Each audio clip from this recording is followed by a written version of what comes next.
India हमारे से क्यों आगे चला गया है? हम सारी तकरीबन 40 साल में हमने कुछ भी नहीं किया, उन्होंने 5000 डैम बना लिए हैं। देहरादून के एक बच्चे ने भी फ्यूल की बर्बादी रोकने के लिए हवा से चलने वाली बाइक बनाई है। इस होनहार बच्चे का नाम अद्वैत छेत्री है, जो महज 11 साल का है। यार कमाल की बाइक है, कसम से आपने मेरा क्रेज भड़का दिया है।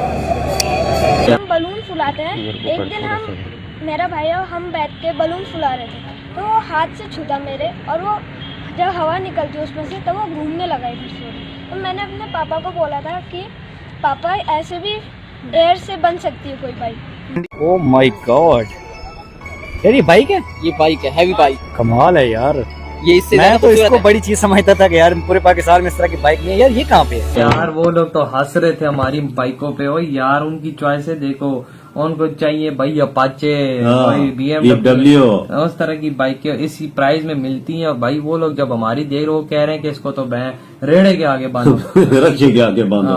तस्वीरों में दिख रही ये बाइक कोई आम बाइक नहीं है, ये है एयर बाइक। नाम है अद्वैत।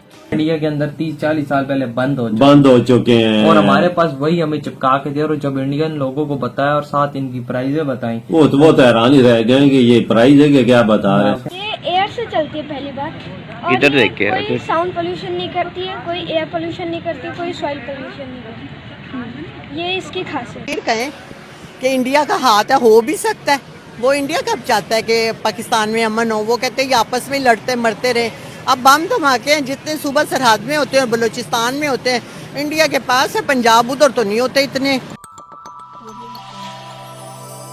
हेलो दोस्तों, जय हिंद। उत्तराखंड के 11 साल के बच्चे ने किया कमाल। इस होनहार बालक ने अपने पिता की मदद से हवा से चलने वाली बाइक बना डाली। बच्चा विज्ञान और तकनीक में गहरी रुचि रखता है और उसने पुरानी चीज़ों का उपयोग कर यह अनोखी बाइक तैयार की। बाइक में इंजन की जगह एक एयर सिलेंडर लगाया गया है, जो दबाव बनाकर पहियों को घुमाता है। इससे पेट्रोल की जरूरत नहीं होती और प्रदूषण भी नहीं होता। यह अनोखा आविष्कार पर्यावरण के लिए लाभदायक होने के साथ साथ नई पीढ़ी के लिए प्रेरणादायक भी है। तस्वीरों में दिख रही ये बाइक कोई आम बाइक नहीं है, ये है एयर बाइक। नाम है अद्वैत। इन दिनों इस बाइक के चर्चे चारों ओर हैं। कारण जानेंगे तो आप भी चौंक जाएंगे। दरअसल ये बाइक पेट्रोल से नहीं, डीजल से नहीं, बिजली से भी नहीं, और ना ही किसी और पेट्रोलियम उत्पाद से चलती है। ये तो चलती है जनाब हवा से। जी हाँ, चौंकिए मत, खुश हो जाइए, क्योंकि महंगाई के इस दौर में जब पेट्रोल और डीजल के भाव आसमान को छू रहे हो, ये बाइक आम लोगों को राहत पहुंचाएगी। अद्वैत नाम की इस बाइक को बनाया है देहरादून के एक छात्र ने, जो कि कक्षा 6वीं का स्टूडेंट है। उम्र है 11 साल। नाम है अद्वैत छेत्री। अपने ही नाम पर इसने बाइक का नाम भी रखा है। गुब्बारे फुलाते हुए अद्वैत को ऐसी बाइक बनाने का आइडिया आया जो कि हवा से चलती हो। इस बाइक में टायरों से भरी जाने वाली हवा का ईंधन के रूप में इस्तेमाल किया जाता है। हालांकि बाइक की लागत, माइलेज और प्रति किलोमीटर खर्च का अभी आकलन नहीं किया गया है। अद्वैत ने अपने पिता आदेश छेत्री की मदद से इस बाइक को तैयार किया। देखिए, आप अक्सर अपनी आवाम को ये कहते सुना होगा, ये जो करवा रहा है अमेरिका करवा रहा है, ये इसराइल की साजिश है, ये इंडिया। भाई देखें, इसराइल, अमेरिका या इंडिया, यानी कि रॉ, मोसाद या CIA, ये हमें कभी भी आगे नहीं कहते कि अपने घर के बाहर कूड़ा फेंक दो। ये हमें कभी भी नहीं कहते कि चीज़ों को जो है वो आप ज़्यादा मुनाफा कमाओ, नाजायज़ मुनाफा कमाओ, नाप तोल में कमी करो, बहन भाइयों के साथ ताल्लुकात खराब करो, एहसास छोड़ दो। ये हमें वो लोग नहीं कहते हैं। ठीक है, तो वो हमारे कैसे दुश्मन हो गए भाई? हम इस लायक ही नहीं है कि वो हमारे साथ दुश्मनी करें। अच्छा, हमें बड़ी बात कर रहे हैं आपके, मतलब अमेरिका या इंडिया हम इस लायक नहीं है कि वो हमारे साथ दुश्मनी करें। आप देखें वो लोग कहाँ पे हैं? ऐसे ही है, एक दुनिया की 5वीं बड़ी इकानमी, एक पहली। मैं एक छोटी सी मिसाल देता हूँ। आपके इलाके में कोई एक बंदा हो जो अरबपति हो, ठीक है, आप मुझे बताएं उसके पास ये टाइम होगा कि वो गली की नुक्कड़ पे बैठ के चाय पिए और सियासत पे बात करें? या फिर वो जो गली में कोई बिल्कुल कमजोर सा है कोई इंसान होगा या कोई गरीब होगा, उसके साथ दुश्मनी पाले? सवाल ही नहीं पैदा होता ना।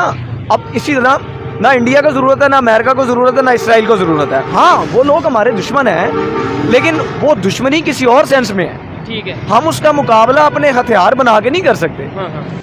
इसके लिए उन्होंने एक नए तरह का इंजन बनाया जो कि हवा को ईंधन में बदल देता है। छात्र का दावा है कि उनकी बाइक बिल्कुल भी प्रदूषण नहीं करती, यानी कि ये पैसे तो बचाएगी ही, इसके साथ ही इसके इस्तेमाल से पर्यावरण को भी नुकसान नहीं पहुंचेगा।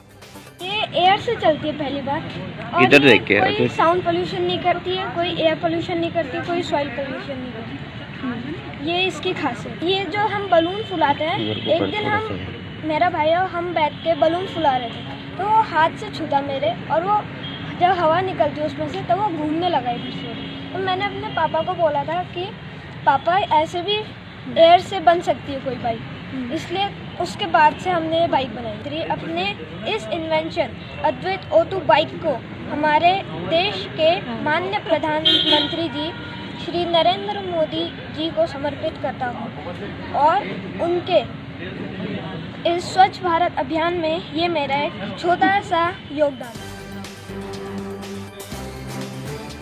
आपको बता दें कि फिलहाल इस बाइक का इंजन प्रोटोटाइप है। ऑटो कंपनियों के साथ मिलकर इस बाइक को बेहतर रूप दिया जाएगा, जिसके बाद मुमकिन है कि अद्वैत बाइक को बाजार में उतारा जाए। अगर ये बाजार में आ जाती है तो मुमकिन है महंगाई के इस दौर में लोगों को ये बाइक बहुत राहत पहुंचाने वाली होगी। हम उसका मुकाबला अपने विजन को स्ट्रॉन्ग करके, एक विजन बना के, भाई इकोनॉमी देखें, आज आप 2023 में जी रहे हैं। इस दौर में आप एटमी जंग तो आप कर ही नहीं सकते हो। ठीक है। आपने अगर किसी मुल्क को तबाह करना है, आप उसकी इकोनॉमी तबाह कर दो। ठीक हो गया। आप सिंपली, हमारी इकोनॉमी तबाह हुई हुई है। ठीक नहीं, अगर हम अपनी पॉजिटिव सोच रखें, लेट्स सपोज आपने ये बात की, अगर किसी मुल्क को, किसी कंट्री को तबाह करना है, उसकी इकोनॉमी को तबाह कर दो। हम अगर ये सोचें कि अगर हमने खुद आगे जाना है तो अपनी इकोनॉमी को बेहतर कर लें, अपनी तबाह हुई हुई इकोनॉमी को बेहतर कर लें, हमने किसी को तबाह क्यों करना है? मैं एक बात कर रहा था कि मैं कभी भी किसी भी पॉलिटिकल पार्टी को इसका जिम्मेदार नहीं ठहराता। ठीक है। मैं एक छोटी सी मिसाल देता हूँ। आप जहाँ पे ये खड़े हैं, ये गुजरांवाला के एक मेन तिजारती मरकज है। बिल्कुल ऐसे ही हब है बिजनेस। मैं चैलेंज करता हूँ, और अभी आपके चैनल की वसातत से भी मैं खुलेआम चैलेंज करता हूँ, यहाँ पे आज सारे ताजर इकट्ठे हो जाए। पाकिस्तान को सबसे ज्यादा नुकसान ताजर बरादरी ने पहुंचाया। सबसे ज्यादा बिजनेसमैन, ये लोग टैक्स एवेजन्स करते हैं, ये लोग टैक्स छुपाते हैं, नाजायज मुनाफाखोरी करते हैं। वो जो टैक्स छुपाते हैं, ये लोग कंसील करते हैं अपनी इनकम को, वो जिसके एवज उन्हें टैक्स पे करना पड़ता है, वही टैक्स अगर सरकारी खजाने में जाए तो मैं कहता हूँ ये एक छोटी सी मार्केट आप कर लें कि आपका गुजरांवाला बड़ा डेवलप हो जाए। नहीं, ये तो इस बात से मैं एग्री करता हूँ कि अगर हम टैक्स दें अपना और बेईमानी ना करें, टैक्स चोरी ना करें, तो डेवलपमेंट की तरफ जा सकते हैं। लेकिन गवर्नमेंट ऐसी पॉलिसीज बनाए ना। आपने इंडिया की बात की, 1991 में वहाँ पे रिफॉर्म्स हुए, क्या वहाँ पे ताजरों ने रिफॉर्म लेके आए, वहाँ पे पब्लिक रिफॉर्म लेके, कि गवर्नमेंट ने ऐसी पॉलिसीज बनाई कि लोग उनके साथ जुड़े? सर मैं बताता हूँ, देखें, पॉलिसी तो आपके पास भी है, कानून आपके पास भी है, लेकिन भाई उस पर अमल दरामद कौन करे? हम कानून को मैं एक एडवोकेट हूँ, मुझे मतलब मैं इस प्रोफेशन के साथ लास्ट 9 इयर्स से अटैच हूँ। मैं क्रिमिनल स्पेशलिस्ट हूँ। मैं